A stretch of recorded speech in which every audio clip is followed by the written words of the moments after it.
Պատկերացրեք մի զորավարի, որը հանուն իր խղճի հրաժարվեց աշխարհի մեծագույն թագից։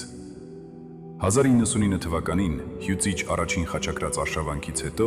խաչակիրների բանակը վերջապես գրավեց Երուսաղեմը։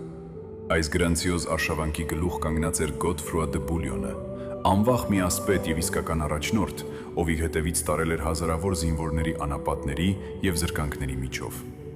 Երբ Սրբազան քաղաքը ընկավ առաջնորդի առջև, բացվեց բացարձակ իշխանություն եւ լորդերի խորհուրդը նրան առաջարկեց դառնալ Երուսաղեմի առաջին թագավորը։ Ցանկացած այլ մարդ նրա փոխարեն անմիջապես կընդուներ այդ տիտղոսը, իրեն պսակելով ոսկով եւ անսահման փառքով։ Բայց Գոդֆրուան կատարեց մի արարք, որը հավերժ գրեց նրա անունը բացարձակ ազնվականության պատմության մեջ։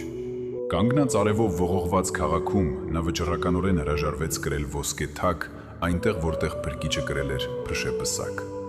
Թագավորի բարձրագույն տիտղոսի փոխարեն նա ընդունեց ընդամենը Տիրոջ գերեզմանի պաշտպանի համեստ կոչումը, ապացուցելով, որ իսկական մեծությունը չափվում է ոչ թե երկրային իշխանությամբ, այլ խոնարհությամբ եւ մտքերի մաքրությամբ։